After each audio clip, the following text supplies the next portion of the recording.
Hello and welcome back to Perspectives. On today's show, we look at Sikh identity and how it increasingly seems to diverge away from those who label themselves as Indian. And along those lines, Punjabi singer Diljit Dosanjh has created a bit of a media storm by working with a Pakistani actress in his latest film, with cries to even strip him of Indian citizenship. Well, maybe India is actually starting to realise Punjab has never actually culturally belonged in their version of India in the first place. And also along those same lines, AI has some further thoughts on why Khalistan would therefore be a resounding success as a separate nation. And finally, a family-friendly Sikh influencer on social media finds his profile skyrocketing as he receives millions of subscribers, billions of views, and now awards and global recognition. Well, all this and more on today's show. But joining me, as always, is our very own correspondent in Canada, James Cousineau. Good morning, James. We're still fighting to get to our first million, Angus, but, what do? We just have to watch these other YouTubers and be very proud of what they've accomplished in their fields, so that's great. So that's what I'm doing, just being envious all day and waiting for this wonderful show to start, and welcome back our viewers yet once again. So let's go on with the show, Angus, back to you. Indeed, we still have a little way to go to get to a million, but we are working on it slowly but surely. But in the meantime, James and I together, we are bringing you our perspectives on the daily news affecting the Sikh community around the world. And at the end of the show, as always, we'll take a look at loads of your great comments, so thank you for those. Right, James, let's get underway. What are you going to start us off with this morning? Well, let's start off with Ramneek Singh. He is an influencer that started in about 2020, and he actually started on TikTok, building a huge following and massive viewers on TikTok. And then when India banned TikTok, he was able to actually cultivate a YouTube channel that brought a lot of the viewers over with him, and he includes his family in these videos as well. And what's really unique is that in this market that he has captured is that they are very family-friendly videos. And that's not an easy market to get into when you look at the oversaturation of some of the spaces on YouTube and other platforms. But he has taken it not only to include his family, but to really give a voice of a positive influence on the Sikh community. And with the global recognition that he's been receiving, he has received, I believe it's 13 different awards from YouTube for his programs and for his large viewer counts, including the Diamond Award. And that Diamond Play Button Award is for 10 million subscribers. Well, since then, he has gone on to actually accumulate over 50 million subscribers on his channel. And he and his family are I've watched some of the videos, and unfortunately they are in Punjabi, so I don't understand them. But just the fun and the attitude that they seem to be putting across in these videos is just hilarious. And, they just look like they're genuinely enjoying themselves. And to do this as a family with the kids is just another level. So it really shows how this can have a worldwide impact on not only the Sikh community, but in terms of family-styled entertainment. It really has created a niche market for himself and his family, and now they've been recognized by the Sikh 100, and that is an award that is very prestigious. I was looking through the list of who's included in it this year, and they call it the 2024 awards, although it's just come out. It's for the previous year. I actually looked at it, and there are a lot of prominent politicians, scientists, business leaders, global business leaders. I mean, the people on this list are definitely up there in the highest echelons of their field. And for him to get this recognition in the media sphere is really unheard of, and it's fairly new that they've started to recognize the media field, but that shows also how influential it can be. Now, as he's gone on, he's created several different channels. That there are the parenting ones. There are kind of a scary, spooky sort of themed channel, and then just their family adventures and travels, and so it's really cool to see the wide diversity in which they are doing as well. They have. Let's take a look here. So on the TikTok, he had amassed over 8 million followers, and that was before they banned TikTok in India, with 225 million likes. So when you figure out that, the likes, you get maybe 1 in 10 people that'll actually hit the like button on a good channel. You might get 2 out of 10. So even at that rate, you're still looking at over 1 billion views there. And then to transfer that entirely over to YouTube and make that maneuver and to be successful at it is just phenomenal. Now, he's got a distinctive digital identity, 1313, which has become widely recognized and synonymous with Singh's online presence and his family's. And that is because, as I said, he's got several channels that they work on. And it almost looks like they're going full time, like the number of videos on there and the quality is unbelievable. So here's a couple of the areas in which he has taken his storytelling and his family-oriented narratives and such. And so you've got daily life and challenges. So that's one of the fields that they focus on. And then on another channel, the narrative performance, which is, crafting moral, suspense, horror, and comedy videos. And as I said, and then doing a lot of short skits and stories. So again, they're not long format videos. They are very short format, but very, very effective in getting the attention. And then they do the food and the lifestyle. And it's not just exploring different foods and such at restaurants, but actually going out and enjoying them, street food events and all of that. And then one that I found funny was that they actually resided they all lived in the car for 24 hours as though, they had no other choice. So they had to get by for 24 hours with all of them squeezed into this little car. It was wonderful. And again, I would have loved to have been able to understand the language, because just watching it, I had such a gas out of it and got such a laugh. It was awesome. So I can't imagine how much better it would be if I understood what was being said at the time. But here you can see just a breakdown of his digital footprint here. And so he's got his one channel there, his main one, which is Ramneek Singh 1313. And that one has 172 million plus views on it, with 6.35 million subscribers.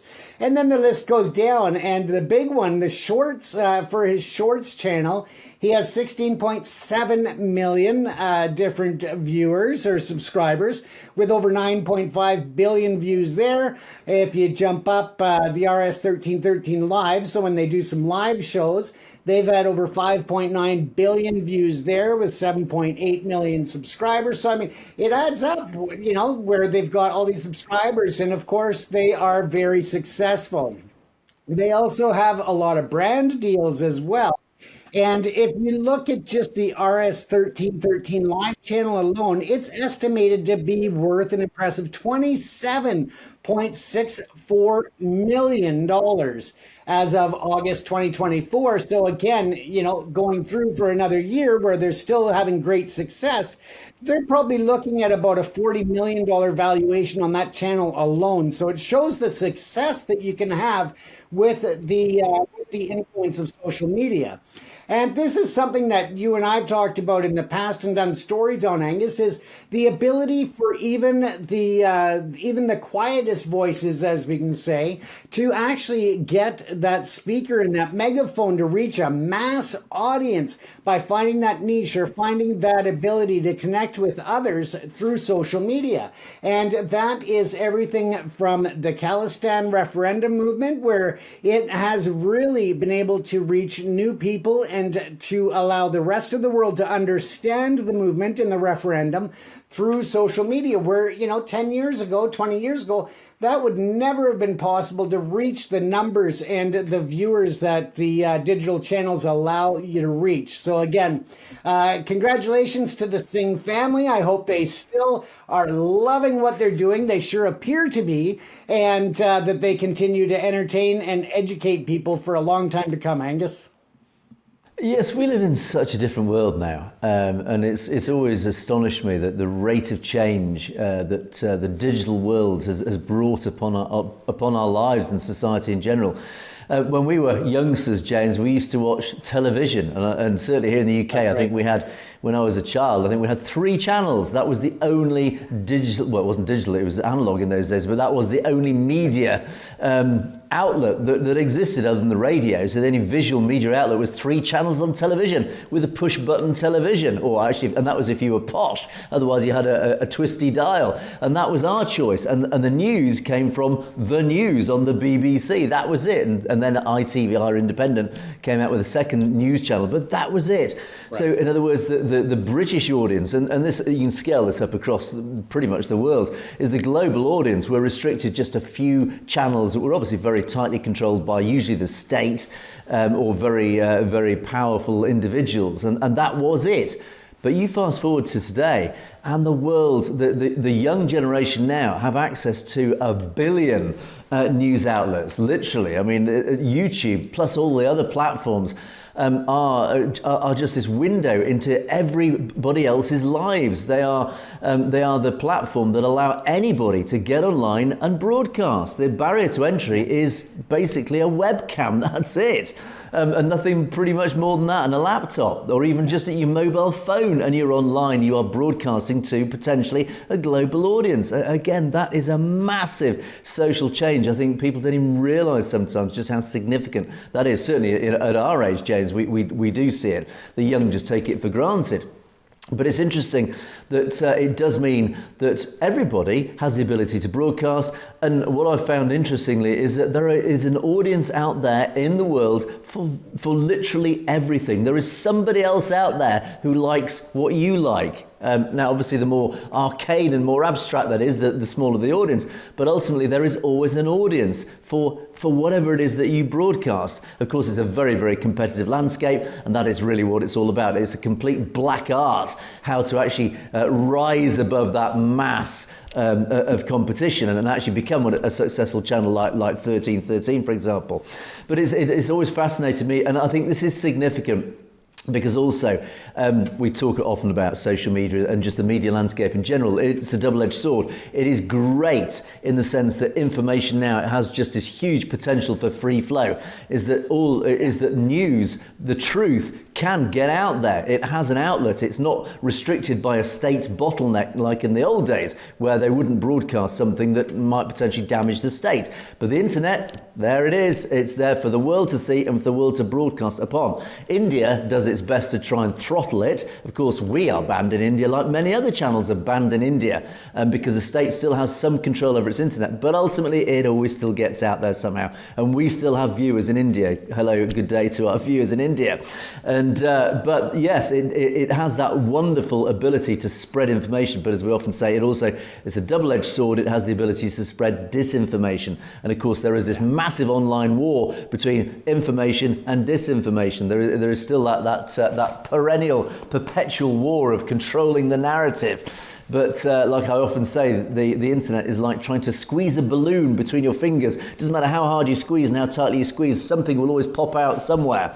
And that is how the internet works. You can try and throttle it as much as you want, and India tries. It still manages, that information still somehow manages to squeeze out a crack somewhere. So that's the one good thing about the internet. And also, I think one thing particularly relevant to 1313 is that these people they run these successful channels, and they actually become so deeply powerful, so deeply influential, and of course with that power, great power brings great responsibility, and it really is beholden upon people like this to understand that their influence, the power of their influence is enormous. I mean, he's getting views of millions, tens of millions, so that's tens of millions of people's minds that this person and his family are influencing.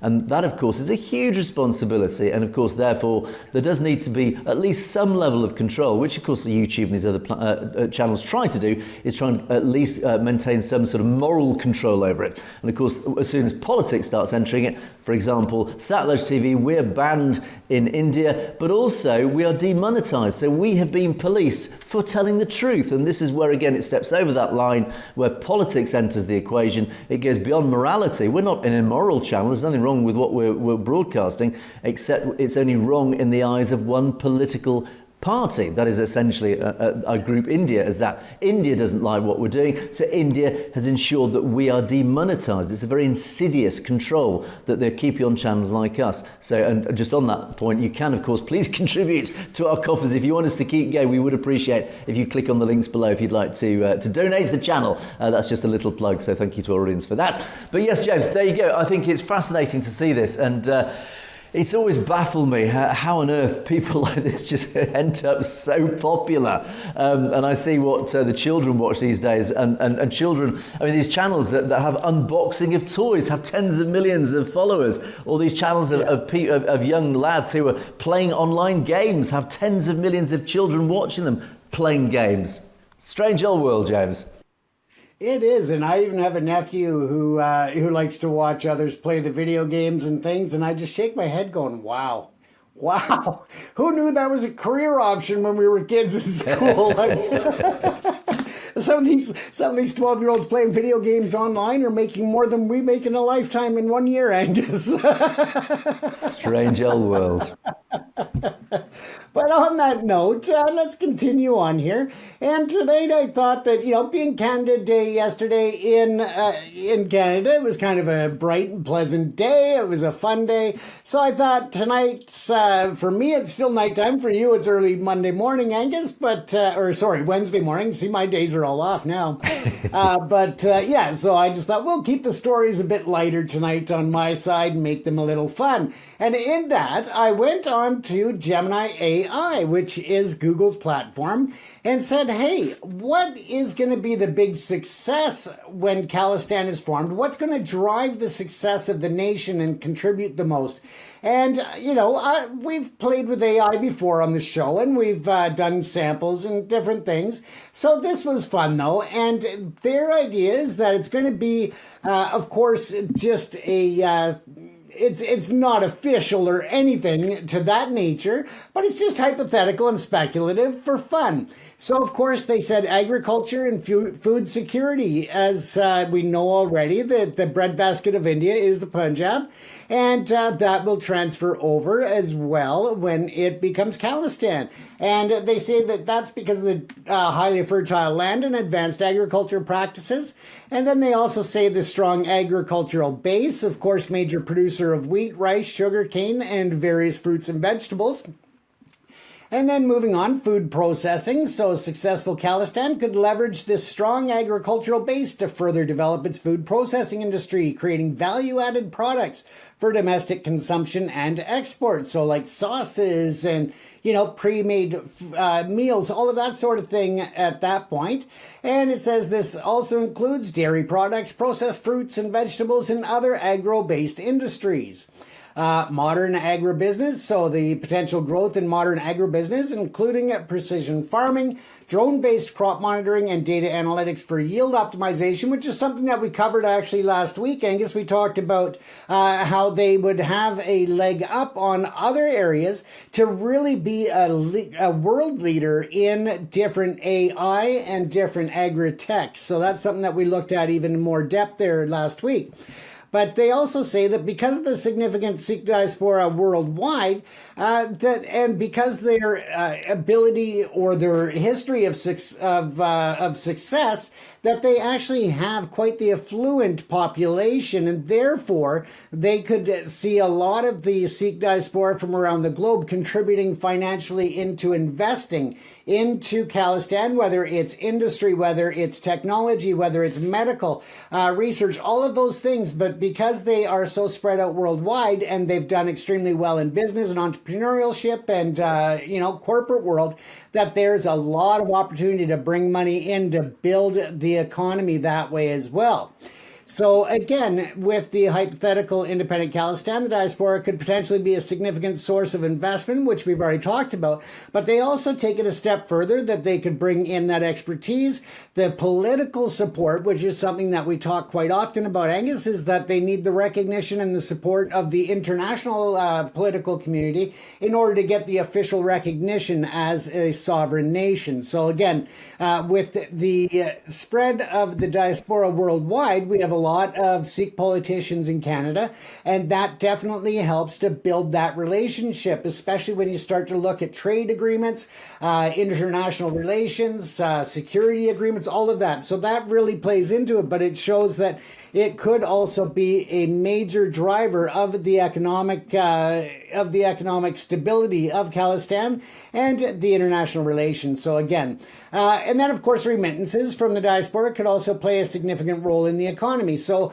with that, they're going to have to look at their taxation, at their submission and remission services, because in India, that's one area that India has really quite famously failed at, and that is really keeping a tab on their tax rates. They have such a massive underground economy in India that they are losing out literally tens of billions of dollars in unpaid taxes every year.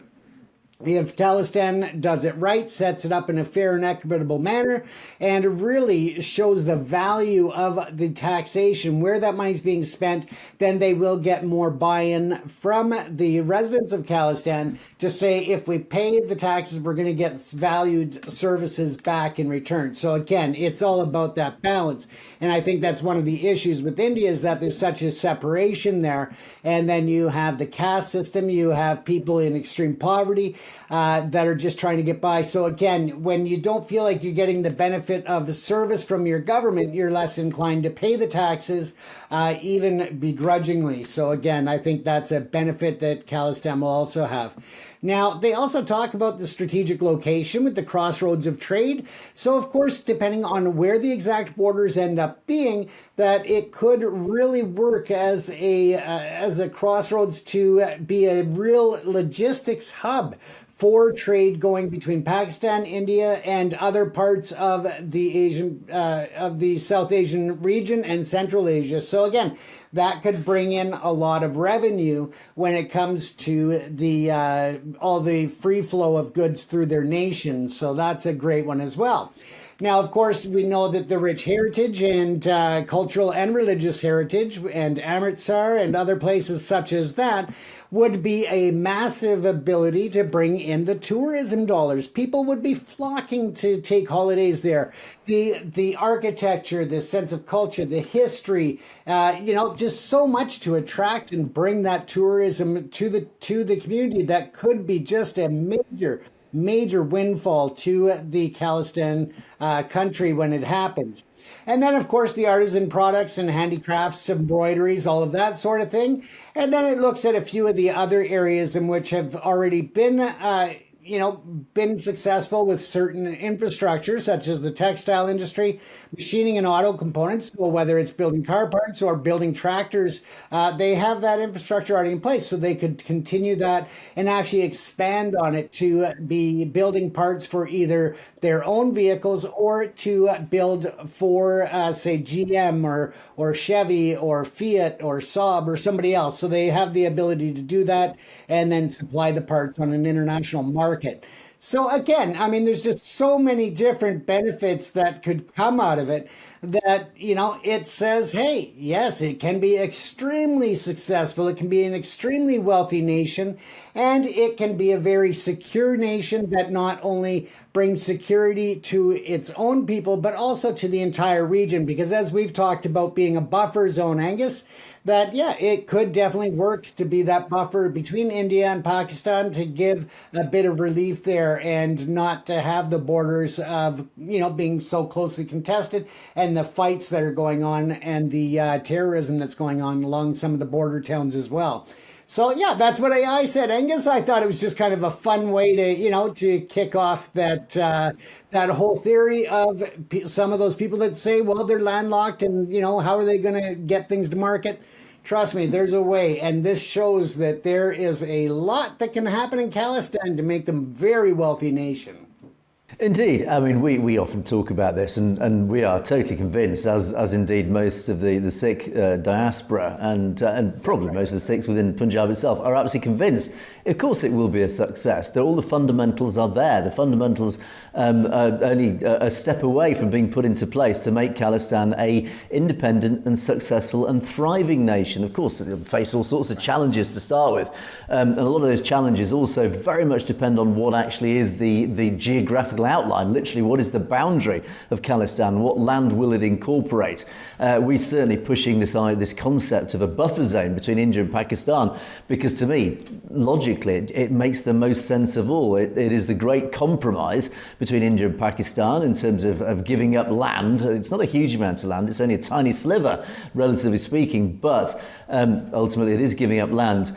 But it does create this great buffer zone between these two warring nations, these two belligerently angry nations who clearly hate each other.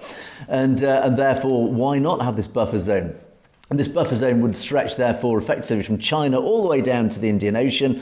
And if that is what Khalistan is eventually being as a nation, then it does create a huge potential for commerce. And one of the key words there was hub. It really does form this commercial and logistical hub in such a key area. It does provide access to the Indian Ocean.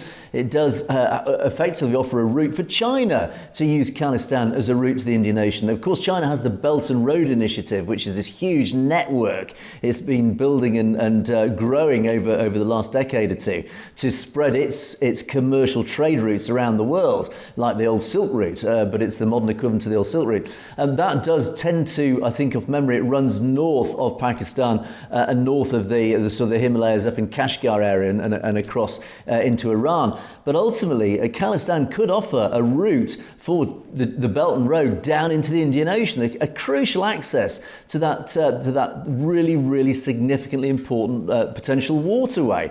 So it offers a route for China. Of course, it offers a massive route for India. India can then export across the land into Central Asia and across into the Iran, Middle East, etc., through Khalistan, etc., etc. And it does have the rail links that have the potential to do this, to provide that crucial logistic chain.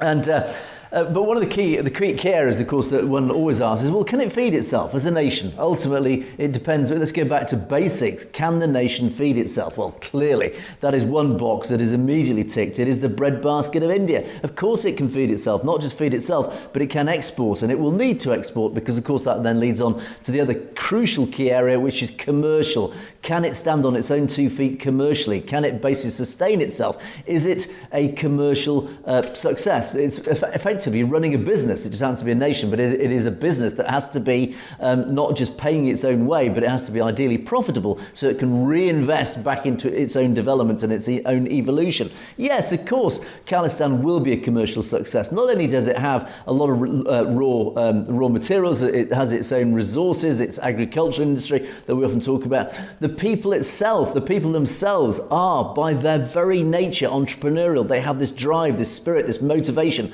to make a success wherever Sikhs go around the world, and the evidence is there for all to see that wherever Sikhs land, they generally speaking make a huge success of their lives. They build not just social platforms, they build commerce, they build industry, they become commercial successes. So there is this huge entrepreneurial drive that is just genetically inherent in pretty much every Sikh out there. So Khalistan likewise will be driven by the same entrepreneurial spirit. The governance is the next thing. Governance, of course, referred to here. It will be governed under Sikhi principles. It will not be a theocracy, as so many critics say. It will be a nation that just happens to be run under this concept that the Sikh Empire was run under, of Sikh philosophy. It will be it will run under Sikh principles, but it will be open to all. It will treat everybody as equals. Hindus, Christians, Muslims, whatever, will all be welcome in Khalistan because there will be no religious or ethnic barriers. There will be none of that nonsense that exists in other countries. It will be open to all, but it will be governed under this, what I believe is a unique form of democracy, and I actually suspect in many ways is a superior form of democracy that ran the Sikh Empire and will also run Khalistan.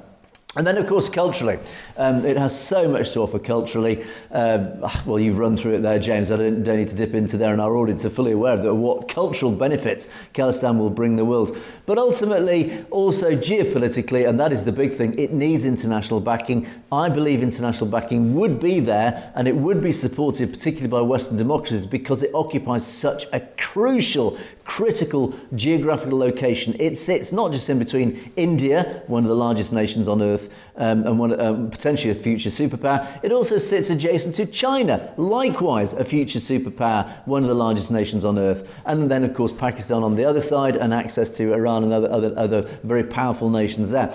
So it occupies a very, very important strategic location. It has access potentially to the sea, which means it could have a naval port. Militarily, it could potentially form a staging post, a beachhead, whatever you want to call it. It provides access for military assets to then, if China becomes a problem, it is literally on China's doorstep. If India becomes a problem, it's on India's doorstep. If Pakistan becomes a problem, even Iran, etc., it is there, it is on the ground, it is nestled amongst all these nations that could become friends or could become enemies. But Khalistan is there, and it could form a bit like Israel. I always refer to Israel in this discussion. It'd be very, very similar to Israel, and it will have, in my opinion, no doubt backing from Western powers. It will have a lot of financial and other resources from the West to ensure that it is buttressed against all its neighbours, and it will form, to me, a massive success strategically, commercially, culturally, democratically, on every level. Khalistan has, in my opinion, absolutely no doubt to be a resounding success in the 21st century, James. Yeah, and it's going to be interesting to watch how they set up their foundational for government, for economy, and see what systems they use. But yeah, I think there's going to be a lot of international countries and governments that are going to be knocking on their door, looking to set up trade deals right off the hop and to help them to get going. So I think it's a win-win for everybody, Angus. Absolutely right, and we look forward to that day when the nation becomes an independent nation, and we, God willing, will be there to celebrate that very day in person. Right, James, let us move on to my first story, and I'm going to talk about Diljit Dosanjh. Now, this is the Punjabi singer who's very, very popular, has a huge following. Not just in India and in the Punjab, but even across the diaspora. He's rather upset India over the last week or so. His latest film, called Sardar Ji 3, it's a sequel to, it's a Punjabi horror film series, and he plays this ghost hunter named Jaggi. Now, his latest film has actually, as it turns out, has employed a Pakistani actress. And this has really upset India and the Indian film industry. Now, to put this into context, let us remember that the Indian film industry essentially is controlled by Bollywood. Bollywood, in turn, is essentially controlled by a very small number of very powerful figures, moguls we call them, media moguls, who of course will be deeply entrenched with the Hindutva movement, with Indian nationalists, with extremists, with the RSS, etc., etc. They control the narrative, in other words, in India. So when you read India media, whether that's the TV or the film industry, you've got to read, of course, the Hindutva elite, for want of a better word. So they don't really represent the truth; they just represent the nationalist agenda. So, of course, Diljit Dosanjh has rather upset this group of moguls, because he's employed in this film, in his latest film, he's employed this actress. And as I say, the film is called Sardar Ji, and the trailer was released about a week ago, and of course that ignited this huge backlash. And two major film labour unions in India, the Federation of Western Indian Cine Employees and All India Cine Workers Association, they've both released statements calling to boycott Dosanjh. And this Pakistani actor, Hania Amir, now, she's one of several Pakistani actors and celebrities, along with Fawad Khan, Mahira Khan and Ali Zafar, who found their social media accounts blocked in India in the wake of the Pahalgam attacks in Kashmir. Basically, again, part of this Indian narrative that Pakistan were behind, or certainly Pakistan as a state, as what they call Pakistan is a sponsor of state terrorism, and they believe Pakistan is behind the Pahalgam attacks. Now, shortly after the attack, this Federation of Western India Cine employees declared a blanket boycott of Pakistani artists, singers and technicians participating in any Indian film or entertainment projects. And the Federation claimed that Dosanjh had, as a result of employing this Pakistani actor, had brazenly insulted the Indian film industry and disrespected national sentiment. And their statement read, "This act of theirs is not only a direct defiance of the Federation's official ban on Pakistani artists, but also a shameful betrayal of our country and its people, especially at a time when our nation is mourning the brutal murder of innocent Indian tourists in Pahalgam by what it called Pakistan-backed terrorists. They've chosen to align themselves with the enemy. There's no place in the Indian film industry for such individuals. The Federation will not stand silent as our tricolour is disrespected. We will expose and oppose every attempt to normalise cultural exchange with those who glorify terrorism and denounce India." So it's straight out of the Indian nationalist playbook, this statement. Additionally, the union demanded that the Indian government revoke the citizenship of Dosanjh and his producers and his passport be revoked. I mean, talking about an overreaction, but again, this is very much the Indian nationalist agenda. This is very clear, very transparent what's going on here. And the president of the All India City Workers Association actually said on a video, "You're taking actors from a terrorist country. We will protest against this. We're also appealing to everyone from the industry to stop working with Diljit. We're boycotting him, his songs and any future concerts." And Amir, the actor involved in this, actually released a message and said, "Look, my heart is with the innocent lives affected by the recent events. In pain, in grief and in hope we are one. When innocent lives are lost, the pain is not theirs alone, it belongs to all of us. No matter where we come from, grief speaks the same language. May we choose humanity always." And Amir has not previously worked in India, but her Pakistani drama is apparently very popular in India with her fans across the border in India. And Dosanjh, who's also producing the forthcoming film, said in a social media post that it would only be released overseas as a result, primarily, of this huge backlash. But he did say, look, this film was actually shot before the Pahalgam attacks. So he's saying, look, you know, we shot this, the whole film was produced and it was shot and it was in the can before the Pahalgam attack. So, you know, it's a bit rich to suddenly say, oh no, you know, we're going to boycott Dosanjh for employing a Pakistan actress. Well, but as I say, you've got to see this in the context of the fact that the Indian film industry, Bollywood, is controlled essentially by Indian nationalists, people who are trying to maintain this colonial rule of India. And they see anything Punjabi as essentially a threat to their control, a threat to the Indian state. And of course, at every opportunity, they will target Punjabi actors and Punjabi productions. They will make it life very difficult. You only need to see a lot of the stories that we've covered recently, James, on how difficult it is to bring out the truth about what's going on in the Punjab. You find yourself coming up against this huge machine, this huge media machine backed up by the RSS to prevent the truth about the Punjab coming out. And Diljit Dosanjh, likewise, he's just gone about his business. I mean, I'll be interested in our audience's opinion of Diljit Dosanjh. I know he has his critics out there. But ultimately, he's just produced a film. He's employed a Pakistani actress in a relatively minor role, as it turns out, and is finding he wants to be stripped of his Indian citizenship. I mean, talking about an overreaction. But that, I think, symbolises exactly what's going on. And I think that does highlight many things. But one thing, interestingly, is actually, well, it does highlight once again, we're going to talk about Sikh identity shortly.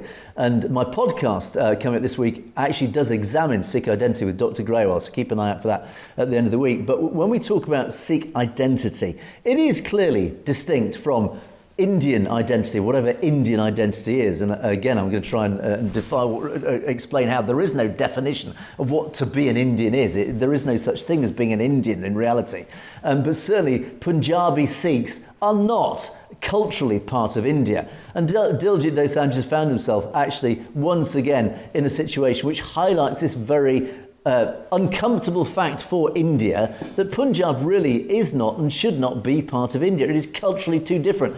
And if you have a problem with Diljit Dosanjh using a Pakistani actress from literally just a few miles over the border, then once again it highlights that the Punjab really should not be part of India. If you have a cultural problem with that, and if you have a nationalist extremist problem with the fact of working with actors from a different nation, again, it just highlights that the idiocy of this whole thing that's going on. The Pahalgam attacks, again, as we often say, there is clearly a belief out there in the public domain that it was a false flag, and again, it's just being used to perpetuate this nationalist extremist narrative of India. And again, even in the media, the film industry, James, clearly the divisions are writ large. Diljit Dosanjh has found himself in this ridiculous position.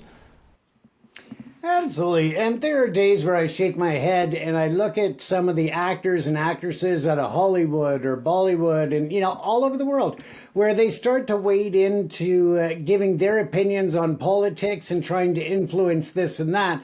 And I figure, I just shake my head at some of them saying, just shut up and stay in your lane. Now, this also goes the other way. Some of these politicians need to realize it's entertainment. It's about unity of people coming together to enjoy a production from all different walks of life, to take a break from the reality that is life, politics, grocery shopping, family responsibilities. You're taking that mental break. So I think the politicians just stay out of entertainment, entertainers stay out of politics, and just let's live and let live. And as you said, the turnaround time between the completion of a production and it actually being released is quite a substantial lag a lot of times. So this probably had been in post-production and been produced like a year ago before there was any attacks and such. So again, it's just about trying to steal the limelight and to drag other people down who are having some success. And I think at the end of the day, they're just trying to use Mr. Dosanjh as an example and try to use him to basically put fear into others, Angus. Yes, that's the point, is politics interfering in the film industry. And I think Hania Amir, the Pakistani actress, really says it all by saying, look, basically, to sum up her statement, was, look, just butt out. Grief is universal. People died here. Stop playing politics with this. And, in other words, Pakistan, we're not behind this. It was just a group of whichever extremist, whether it was false flag, it was Hindu extremists, or even if it was Islamic extremists, just stop this nonsense, is that we are all united globally against these idiots, these lunatics, these extremists, whatever flag they happen to be carrying. They are all enemies of the majority of us, and we should all of us unite behind fighting the extremists of all types, colours, creeds, religions, whatever. That's really the message. Exactly. So powerful. And I just wanted to, as part of looking at and researching Diljit Dosanjh, I did uncover, I didn't realise this, but Diljit Dosanjh came to the UK last year. And he did a concert in the Midlands, where, of course, we have a very large Sikh diaspora. And a good day to our audience in the Midlands. Hello to you guys. And Diljit Dosanjh did appear in a huge concert.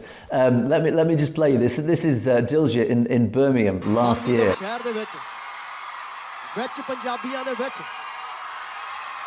Any guess kaun aa sakda?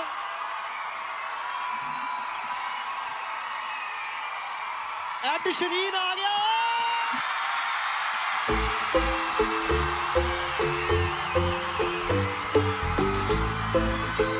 Ed Sheeran Punjabiya. Oh wow.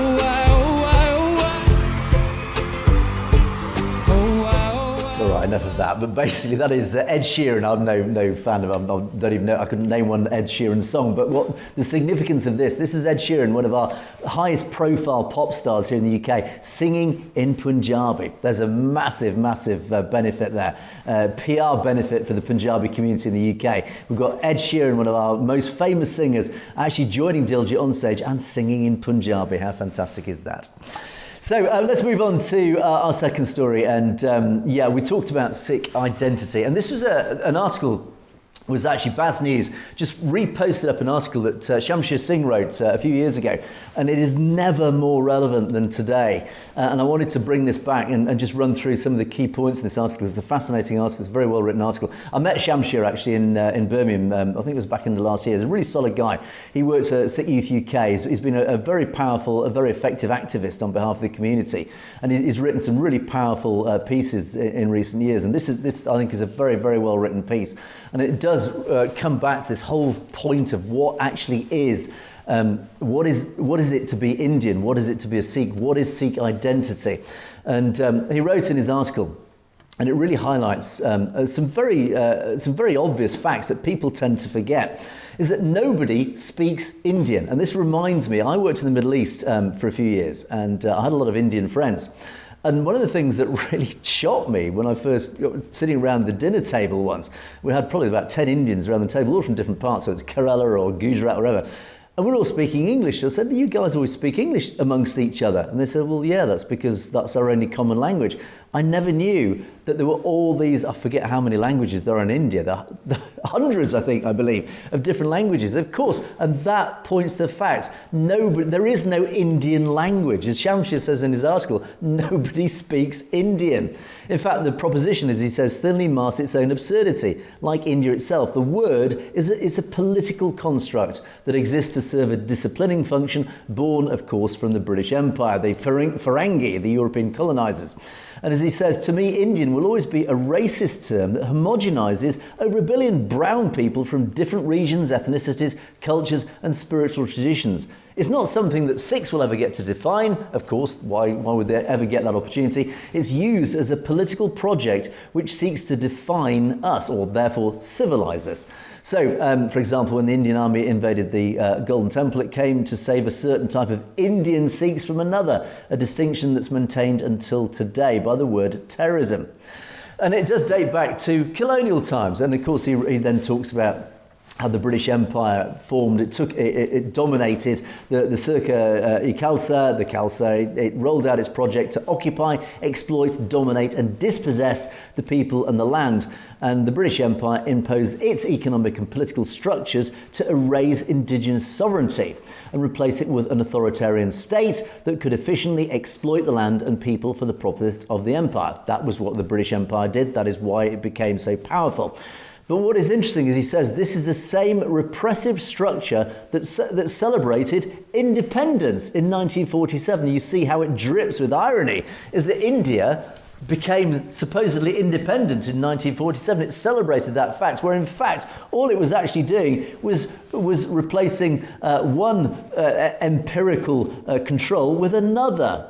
And even as it celebrated its so-called independence, this written constitution was actually a celebration of Indian nationalism. It was, as I often say, it was written by the Brahmins, the Brahmanical Hindu elite, that upper caste elite of Hinduism, for their benefit, to ensure that they not just had control of India, but maintained control of India forevermore.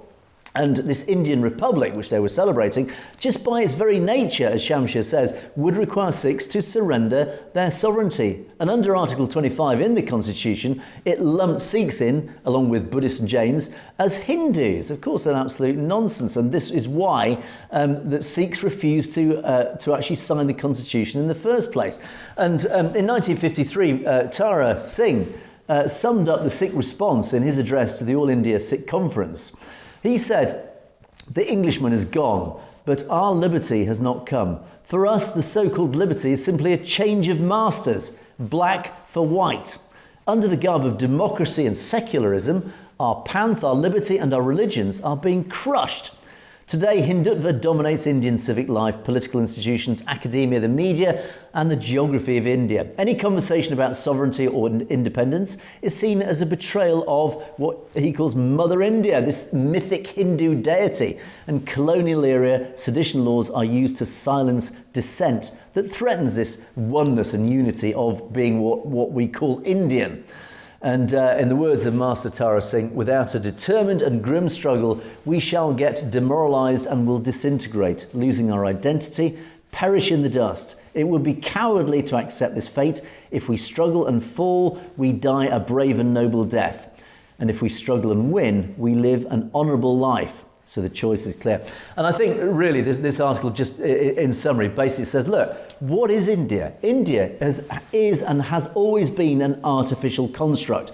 Geographically, culturally, on every level, it was brought together artificially by the British Empire. It was brought together and held together by force. And likewise, this in 1947, ironically celebrating independence, there was no independence. All it did was transfer power from the British Empire to the Brahmins. And India today remains a colonial power. It remains a Brahmin colonial power that artificially brings together all these diverse, divergent cultures and identities and tries to create it into this one India. But there is no one India in reality. It is an artificial construct. Culturally, India is broken up into so many different languages, cultures, identities. Of course, Sikh being one very powerful part of that. And it is literally ruling and keeping it together. It is maintaining this artificial bundle of different cultures by force, by threats, by intimidation. And we talk about it, James, on a daily basis, how this force, essentially these threats, these physical intimidation, this physical harassment, literally in many cases, is the only thing that is keeping this together. They're trying on every level, they're trying culturally to unite India. It's just not working. You cannot beat human nature. We are all tribal by human nature. You cannot change genetics. You can't change biology. Human beings are tribal by nature. And that is why India, unfortunately for the Brahmins, will one day break up, like Yugoslavia, like the Soviet Union. You cannot maintain an artificial control, colonial control forever. It will break apart. It is a biological inevitability. It is a cultural inevitability. That is why Khalistan is inevitable, James. Absolutely. And it makes me wonder sometimes, Angus, is whether or not that, of course, by calling it India and referring to the population as Indian, if that was just another way that they were trying to break down the culture and the history of each area, whether it was J&K, whether it was Punjab or elsewhere. Now, the other question is, did England and the British at that time say, all right, we're going to do partition. We're going to allow Pakistan there. We're going to put India here, and we're going to let them fight it out amongst themselves, amongst all of the different populations. And whether or not India actually foresaw that, if the British actually foresaw that India would still be around today, or if they thought that they would have balkanized many decades ago, given the situation and the political situation that is what it is now. So. Yeah, and India's version of India, of what if you ask India, an India, I use that as a blanket term, what is India? India is the Hindu Rashtra in reality. That is what they want India to be. They want India to be defined effectively as a Hindu Rashtra. There is no place in a Hindu Rashtra for Muslims. There is no place for Sikhs or Christians, whatever. They basically want everybody within India to be a Hindu. That is ultimately their extremist agenda.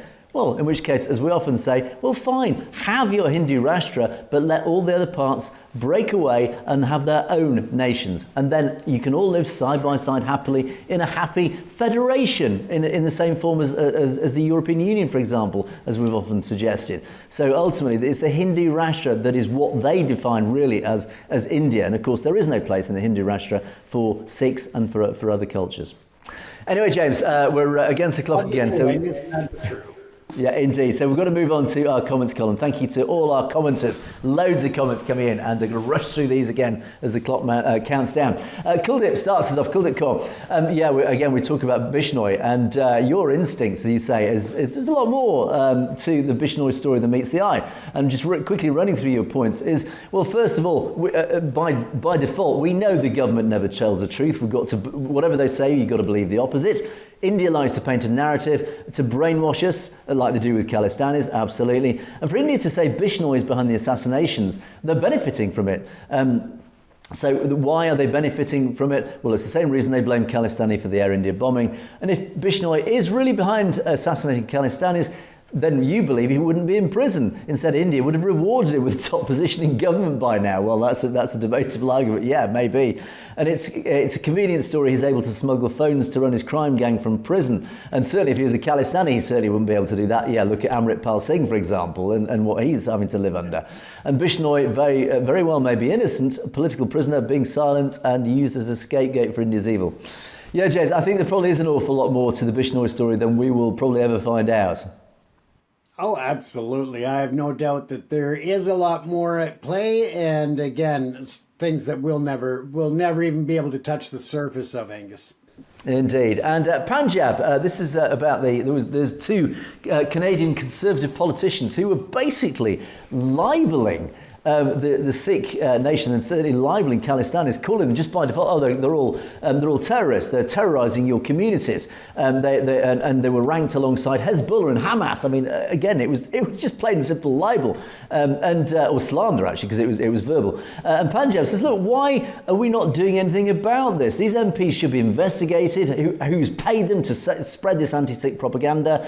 And Sikhs for Justice should take this seriously. These paid to speak MPs should be made to apologise, and the peaceful Khalistanis, who are peaceful by method, staying within the law of the land, are voting democratically to get their homeland. Yeah, I think the question here is, James, to me, I think they broke the law by saying this. To me, it's plain and simple slander. It's very easy to prove that that Khalistanis are not terrorising Canadian communities, because the simple answer is, well, where's your evidence? Absolutely, but I also think that at some point the organizations look at it and say, are we going to give them more of a soapbox to speak on if we really push the narrative or push their narrative for them? By speaking out and trying to hold them accountable, you're just giving them a louder voice, whereas right now they've just kind of fizzled out and gone away. So I think there's also that delicate balance as well. Yeah, and again, it's all about transparency as well, because one of the points that Punjab brings out there is that there should be more transparency. Who is paying these MPs and how much and to say what? That's really what matters. James, you certainly pushed on that a while ago. And Preetam Korman says, strange it just happens after Modi's visits. Yeah, again, and Carney clearly very pally with Narendra Modi. And of course, CSIS's report that did mention Khalistani terrorism, strangely after Modi's visit. It does make one wonder what went on there. And then Verdi then follows up also to say, look, when is the Canadian government going to expose the Indian government for installing the bomb in Cousineau Air India flight? Well, James, a big question indeed. Absolutely. And I think that one there is going to be just like Bishnoi. We're not going to know the whole truth. I don't think that it's even possible now to get all of it, but I would like to get to a point of at least understanding and seeing the evidence as to who was legitimately responsible for it. But I still think there's going to be a lot that we'll never know. Absolutely right. And we talk a lot about transnational repression. Well, Amar Khaira talks about it taking many forms. And this is interesting. Amar Khaira says over 20 years ago, he was producing music. I say he, I assume it's to say he. You were producing music, including a free mixtape supporting Sikh voices who spoke out about the genocide. Just before its release, the Indian government blocked the website that you were using. At the time, I didn't see it for what it was, a form of transnational repression. And as you say, many Sikhs today are misled by Gaudiya media narratives. Some avoid supporting Khalistan because they don't feel informed enough to take a stance. But more are waking up, realising that India labelling terrorists too often means they're just losing credibility. And likewise, the whole Khalistan movement is not about violence, it's just a political belief. Yeah, this is a very important point, James, is transnational repression does take many forms. And even, as far as 20 years ago, it was still happening. India is using the internet, and its power over its control of who gets access to information on the internet is very, very powerful in India. They are blocking its population from seeing information. And that in itself is such a red flag. Even the people of India must realise, hang on, why is your own government stopping you seeing stuff on the internet? What are they trying to hide? Yeah, and let's face it, I mean, you can put Modi in a dress and makeup and a wig, but, he's still got the Adam's apple. No matter how much he screams he's a woman, we're going to know he's still a man. So let that be a life lesson, too, at that. Absolutely. But again, it's all about that, it's all about the narrative that people are waking up and realizing that this is just part of their game of politics and trying to fool everybody. Yeah, and here's a good point from Harbhajan Singh. India spends so much money trying to destroy Sikhs' cause. You think of all that money and all those resources that they are using to suppress the Sikh community. And likewise, you extend it up to J&K and the Islamic community up there. Is, all those hundreds of millions of dollars that the Indian government are spending to suppress the Sikh community. Just think what that money could do for India or the Hindu Rashtra. Stop wasting it. It's just madness. And Stay Safe follows up by saying, yet do nothing about public safety. How many people perish in train fatalities? Yeah, on an almost weekly basis. Vehicle crashes, stampedes, riots. Public safety in India really just doesn't exist. So, James, I think it's a very good point. Why are they wasting so much money that could be used so much better elsewhere? And if they really think that Khalistan is a non-issue, that it's a fringe movement, how many times could they have held national referendum, not just a Punjab referendum, but a national referendum on Khalistan and not even taken a dent out of that pool of money that they've wasted otherwise? Yeah, and I think the very fact that they are spending hundreds of millions of dollars every year to stamp down on Sikhs really speaks volumes about what the agenda really is. They are terrified of Sikhs, and they are terrified of losing control of their India. It's the Brahmins, and they know the Sikhs are calling them out. And I think that, as the phrase goes, the flak is often heaviest when you're over the target. And that is why the Sikh community are facing so many attacks at the moment, is because they're on the target. They are hitting home, and that's why the Khalistan movement is winning the argument. SSI Singh, awesome program. Well, thank you. Awesome comment. Thank you. Whoever's written that letter, this is the letter sent to that California Gurdwara, threatening that we will bomb you because you're all terrorists. Again, the irony is dripping out of that letter. They need to be tracked down and punished. Well, I would say, SSI Singh, apparently the FBI, it has been reported to the FBI, and they are on it. And it said it looks like it was written by a 6-year-old, and I dare say the FBI will track down that pretty childish death threater very quickly. And final set. At the same time, they are Americans, so that could be a full-grown adult with years of experience of writing. Indeed, they need to be a bit careful, or they might find themselves shipped off to an Ecuadorian gang prison, and maybe that's what they deserve. Final set starts off with Minder Singh, who says, nice to see 2 Western journalists or activists coming in support of the truth. That is what we're here for. Sikhs have a long history of upholding truth and righteousness. For example, Mr. Khalsaji gave his life for upholding the truth, as indeed have so many. Well, let's hope that James and I, hopefully don't have to give up our lives for it. But certainly we do see it as an honour and a privilege to absolutely come in support of the truth. It's not hard to do. That's what we're here for. We're journalists and we support the truth, James. Absolutely we do, Angus. And Avi Media says, well done, guys. Another great show. Indeed, thank you. It's only a great show. It's because of you guys, our audience. We couldn't do this show without you guys. So thank you for your compliment. But ultimately, as I always do, we'll throw the compliment back to you, each and every one of our audience who particularly contributes in the comment section. It's you guys who make this show possible, James. Absolutely. And in the interest of time, we'll move on to the next one. Indeed. And as we must wrap up the show with Lakwinder Singh's comment, India bastards, excuse my language, are behind all of this. You're doing great work. We are getting closer to Khalistan every single day. Thank you guys for helping us. Well, it is an absolute pleasure. It is an honour, a privilege, as I keep saying. We do it because we believe in it passionately. We believe in democracy. We believe in truth. We believe in fighting injustice. That is why we, James and I, are so aligned with the Sikh cause, is because we follow basic human moral principles. It's not hard. That's what it's all about. And that is why Khalistan will happen, because the truth always prevails, as does justice. But on that positive note, we will bring perspectives to a close. Please don't forget to keep those comments coming in. Thank you to each and every one of you who have contributed. It's very much appreciated. Do keep the interesting comments coming in, the informative comments. We love reporting on those. Don't forget you can message us directly at message@satlajtv.com if there's anything you want to bring to our attention directly. But that is it for another day. Thanks so much for watching. It is a goodbye from me. It is a goodbye from James. Stay safe, everyone. You have, of course, been watching Perspectives. We will see you next time.